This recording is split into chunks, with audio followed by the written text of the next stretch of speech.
Hello दोस्तों, कैसे हैं आप लोग। आप लोगों का हमारे YouTube channel easy to learn by Jiten sir में स्वागत है। दोस्तों, आज मैं लेके आया हूँ सीआईबी रिटेल बैंकिंग के यूनिट 12 को, जिसमें हम लोग देखेंगे डिलीवरी मॉडल्स को।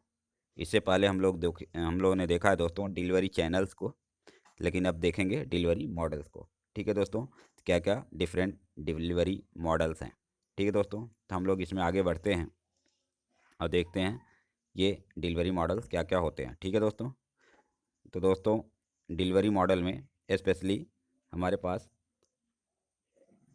3 important human intervention in the physical channel. ठीक है दोस्तों, जो हमारे फिजिकल चैनल्स हैं दोस्तों, उसमें 3 जो हैं ह्यूमन इंटरवेंशन होते हैं दोस्तों।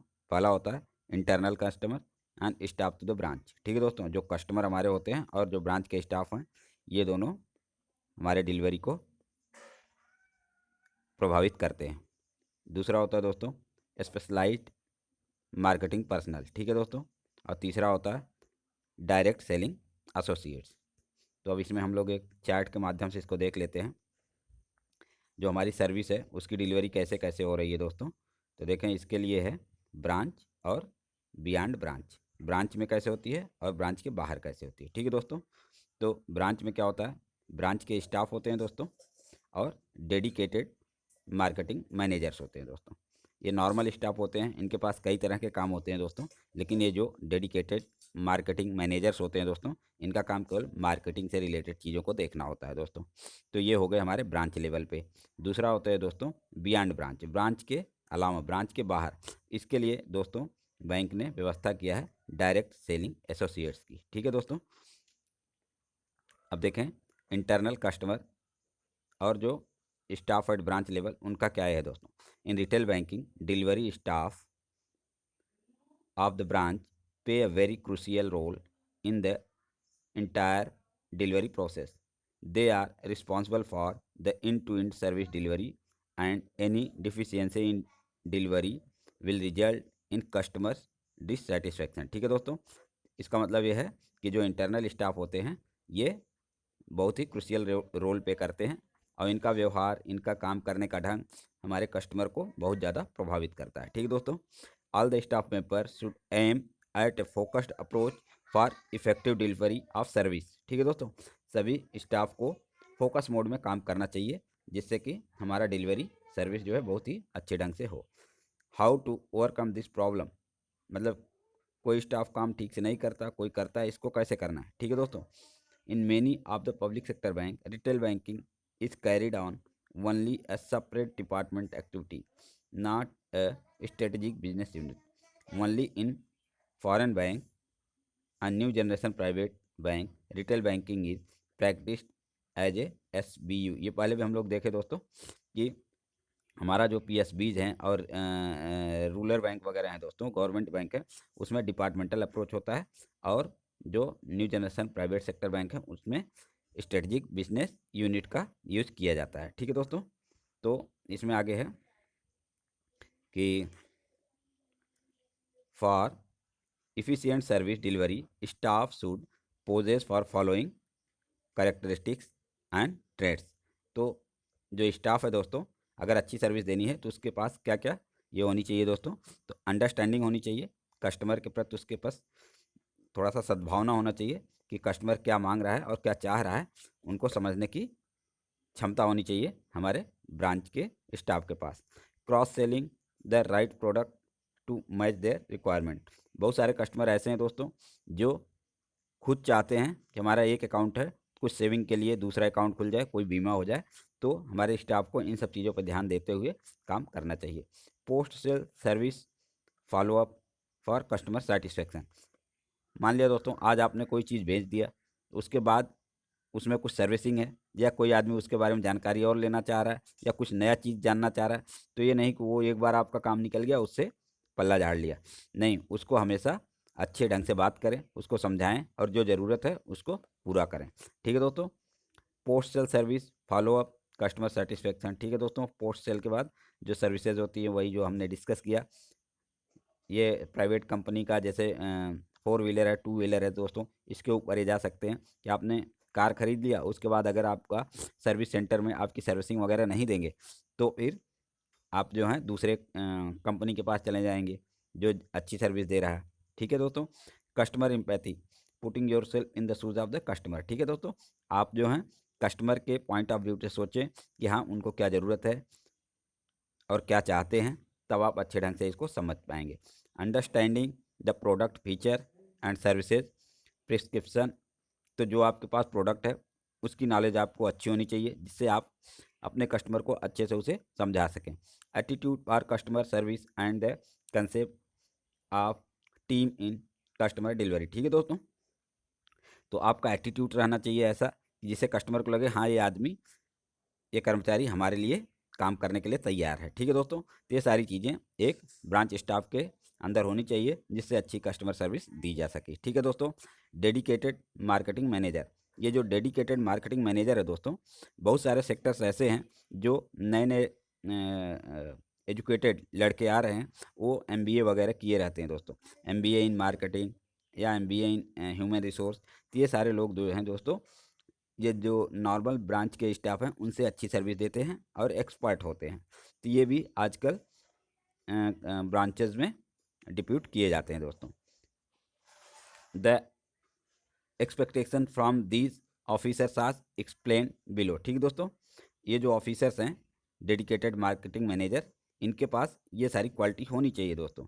मार्केट इंटेलिजेंस होना चाहिए, पोटेंशियल सोर्सिंग होना चाहिए, product and services delivery, right selling to target customer group. ठीक है दोस्तों, ये नहीं कोई बीमा नहीं लेना चाह रहा है, आप उसी के पीछे पड़े हो, भैया ये बीमा खरीद लो, बीमा खरीद लो, तो और भड़क जाएगा दोस्तों। तो आपको देखिए किसको किस चीज़ की रिक्वायरमेंट है, उसको वो सर्विस प्रोवाइड कीजिए। Sales conversion, closing the leads with sales, बहुत सारे कंप्लेंट्स होते हैं दोस्तों, उसके ऊपर भी आपको काम करना है। इन सारी चीज़ों को ध्यान में रखते हुए एक मार्केटिंग जो डेडिकेटेड मार्केटिंग मैनेजर है वो काम करना है। ठीक है दोस्तों। अब इसके बाद आता है दोस्तों डायरेक्ट सेलिंग एजेंट। ठीक है दोस्तों, ब्रांच लेवल पे तो आपने देख लिया ब्रांच के स्टाफ और डेडिकेटेड मार्केटिंग मैनेजर काम करते हैं, लेकिन यह संभव नहीं है कि ब्रांच के जो स्टाफ हैं दोस्तों वो बाहर जाके काम करें। तो उसके लिए एक व्यवस्था बनाई गई है दोस्तों, जो कि डायरेक्ट सेलिंग एजेंट के नाम पे जानी जाती है। The concept of direct selling agent was pioneered by foreign bank. ठीक है दोस्तों, ये सबसे पहले फॉरेन बैंक द्वारा लाई गई थी और इसके बाद धीरे धीरे प्राइवेट सेक्टर बैंकों में भी और पब्लिक सेक्टर बैंकों में भी ये आजकल पहुंच चुकी है। ठीक है दोस्तों, इसके लिए हम लोग आजकल देखें बीसीज का अपॉइंटमेंट होने लग गया है, बीसीज भी हमारे सर्विस को आगे प्रोवाइड कर रहे हैं। ठीक है दोस्तों, डायरेक्ट सेलिंग एजेंट के पास बहुत सारे अलग अलग तरह के काम दिए जाते हैं दोस्तों, जैसे आपको मार्केट सर्वे का काम भी डायरेक्ट सेलिंग एजेंट करते हैं। प्रोडक्ट सेलिंग का काम, जैसे बीमा वगैरह में देखें जो एजेंट है दोस्तों बीमा सेक्टर में, वो सारे डायरेक्ट सेलिंग एजेंट के तौर पे काम कर रहे हैं। ठीक है दोस्तों, इनको कुछ जगह फिक्स्ड पेमेंट दिया जाता है, कुछ जगह कमीशन के तौर पे इनको फाइनेंशियल सहायता प्रदान की जाती है। ठीक है दोस्तों, तो ये डायरेक्ट सेलिंग एजेंट जो हैं दोस्तों हमारे बिजनेस के लिए बहुत ही इंपॉर्टेंट है। Direct selling agent achieve business volume but there is always risk. ठीक है दोस्तों, ये बिजनेस तो एक्वायर करते ही हैं दोस्तों, लेकिन इसके साथ एक बहुत बड़ा रिस्क रहता है दोस्तों, वो रिस्क रहता है रेपुटेशन का रिस्क। ठीक है दोस्तों, क्योंकि सारे डायरेक्ट सेलिंग एजेंट जो हैं ये अच्छे से काम नहीं करते, ये लोग प्रॉफिट कमाने के चक्कर में बहुत सारा मिस सेलिंग कर देते हैं या सही जानकारी नहीं देते हैं। ठीक है दोस्तों, तो इसलिए इससे बैंक के रेपुटेशन से या किसी भी इंस्टीट्यूशन के रेपुटेशन पे फ़र्क पड़ता है। ठीक है दोस्तों, reputation risk is always threatening factor in a direct selling agent model as the field personnel deployed by the DSAs for sourcing business try to make some false promises. ठीक है दोस्तों, ये हम लोग ने ऑलरेडी डिस्कस किया है। उसके बाद आता है दोस्तों सेल थ्रो टाई अप। ठीक दोस्तों, ये टाई अप वाला जो कंसेप्ट है दोस्तों ये बहुत ही इफ़ेक्टिव कंसेप्ट है, आप इसको हर सेक्टर में आजकल ये काम कर रहा है दोस्तों। जैसे बैंक के पॉइंट ऑफ व्यू से देखें तो इसमें दोस्तों जैसे कार लोन है, कार लोन आपको बांटता है, तो ऐसे आप जाएंगे और सबको ढूंढेंगे तो शायद मुश्किल होगा, लेकिन अगर आप किसी व्हीकल कंपनी जैसे टाटा मोटर से या मारुति सुजुकी से, इन सब से आप एक टाई अप बना लेते हैं कि आपके यहाँ जो आएगा उसको हमारे पास लाइए, हम इसका फाइनेंस करेंगे। तो आपको बिना ज़्यादा मेहनत किए हुए अच्छे बारोवर्स मिल जाएंगे, अच्छे कस्टमर मिल जाएंगे। ठीक है दोस्तों, तो जैसे एजुकेशन लोन से रिलेटेड चीज़ें हैं दोस्तों। ऐसे आप किसी को जाके पूछोगे भैया आपको एजुकेशन लोन चाहिए, तो बहुत सारे लोग अच्छे कस्टमर आपको नहीं मिलेंगे और आपको परेशानियाँ होंगी। लेकिन आप किसी एजुकेशनल इंस्टीट्यूट से टाई अप कर लेते हैं तो आपको जो एडमिशन का सेशन होता है दोस्तों, उस समय आपको अच्छे अच्छे कस्टमर, अच्छे अच्छे बारोवर्स मिल जाएंगे। ठीक है दोस्तों, तो ये जो है सेल्स थ्रो टाई अप के द्वारा आप अपना बिजनेस बढ़ा सकते हैं। ठीक दोस्तों, तो अब आगे देखते हैं। इसी तरह से हमारा डिलीवरी मॉडल्स है दोस्तों। तो मेनली हम लोग 4 तरह के डिलीवरी मॉडल को देखें दोस्तों। एक होता है ब्रांच लेवल में क्या होते हैं, जो ब्रांच के स्टाफ होते हैं। और दूसरा होता है डेडिकेटेड मार्केटिंग मैनेजर होते हैं दोस्तों। तीसरा होता है डेडिकेटेड डायरेक्ट सेलिंग एजेंट होते हैं दोस्तों। और चौथा होता है टाई अप के थ्रू आप अपना सेल्स को बढ़ाते हैं। ठीक है दोस्तों, इसमें एक दो क्वेश्चन है उसको हम लोग देख लेते हैं दोस्तों।